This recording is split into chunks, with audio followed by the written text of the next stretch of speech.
This is a story of when my son drifted into a group of sharks. We were snorkeling in Belize at a place called Shark Alley. When I jumped in, there was no less than 9 sharks immediately at the side of our boat. But what I didn't realize is that there was a swift current and it went directly into this pack of sharks. Like this shark that swam directly below me, I almost touched it with my fin, which is pretty crazy. Then my kids jumped in. When the kids jumped in, all hell broke loose. There were fish everywhere, fish were splashing, kids were splashing. And the good news about these sharks is that these are nurse sharks. Now, nurse sharks have no teeth, but they still can bite. My son went directly into this group of sharks. Here I had to grab him and pull him directly out of this group of sharks. And now he could safely watch these sharks from a distance. And that's what I was worried about, is that they can still bite even though they don't have teeth.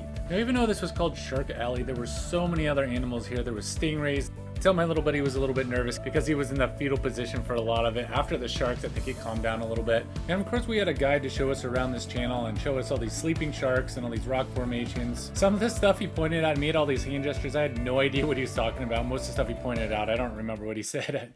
And we're seeing all these little fish here and there, and then all of a sudden we look over and we see this eagle ray. Now this is a 7-foot eagle ray. This thing was absolutely massive. Now I'm 6'2", and this eagle ray was easily 7.5 feet long. His tail had to have been like 10 feet long. It was really, really cool to see. And I realized my son's mask was filled half full of water. We had to clear that out a whole bunch of times, and he never complained about this the whole time, but I can't imagine how he could see anything this way.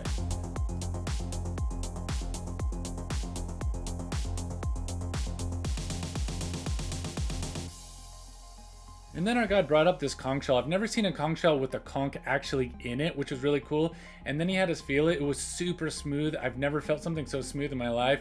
And then of course he brought it down because this is a marine preserve, so you can't take anything with you. And of course we saw that eagle ray swimming around. They always have stuff swimming underneath them. I don't think they like that. But anyways, these are sunfish.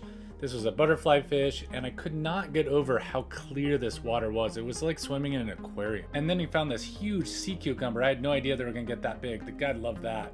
He used the life vest as a way to kind of tote the kids around. There was a little bit of a current, so it's really nice for the kids to just kind of hold on for the ride. Now here's some more stuff we had no idea what he was talking about, but we did get to see, in the depths of this channel, we got to see all of these manta rays just swimming together. They were so graceful. And then the guide was like, hey, give me your camera. And he went down into this cave.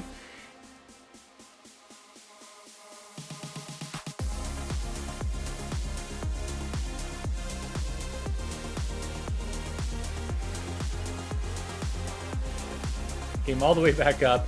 And then we saw more of those manta rays coming back at us again, which was really cool.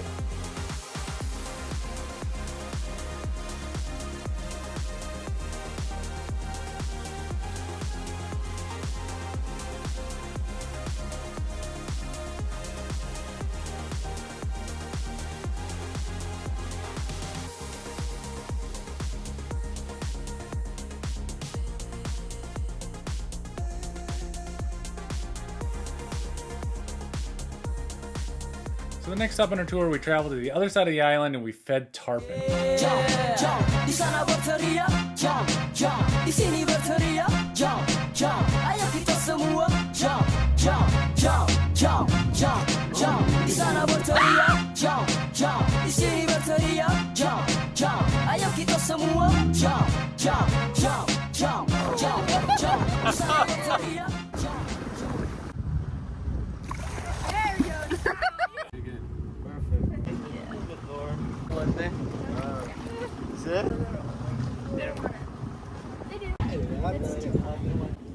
Put it out farther, hey? A little bit lower here, dude. A little bit lower. Oh, that one was so graceful. Oh my gosh.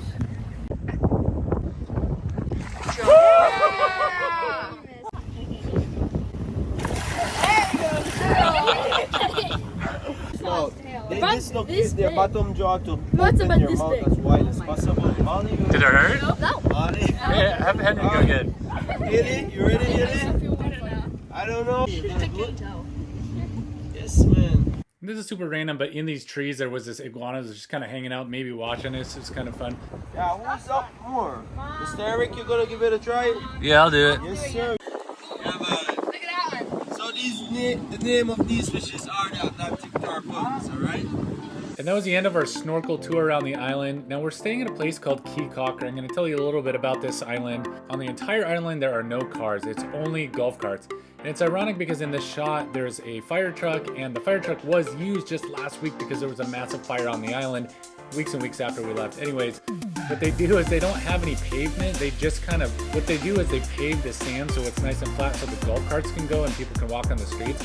But this is like a snorkeling town. There's something like 40 or 45 snorkel outfits in this town. Anyways, you get from place to place by go-kart, and there was shopping everywhere.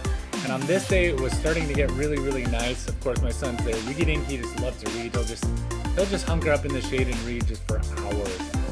And then it was time for me to go on my first bonefish fly fishing trip. And when we got on the dock, this lady was trying to feed these tarpon, which was silly because she was using a leaf. And as you can tell, those tarpon did not want to eat from that lady because they can tell the difference between a leaf and actual food. Now, this is a bonefish. These fish are super hard to catch. This is my first time bonefish. This is my first time fly fishing for bonefish, and it was awesome. This guy knew exactly what he was going to do. And I'm going to show you how to see these bonefish. They're very, very difficult to see because of the flat water. You can't see them because it's not a sunny day. I think I caught like 4 bonefish and just had an absolute blast. Learned about the island, learned about Belize.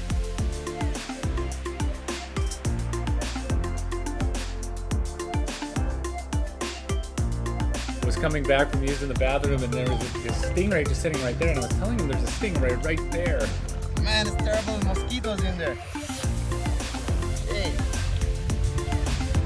Hey. Oh, there he goes. When we got back, the island was absolutely drenched. You can see how much water was here. We had to drive through all these puddles. I was walking home the rest of the way, and there was just water everywhere. The island can be really temperamental. It can be really, really rainy, sunny. It could be rainy and then sunny. But that's all I got for you. I hope you guys enjoyed this video, and stay tuned for more.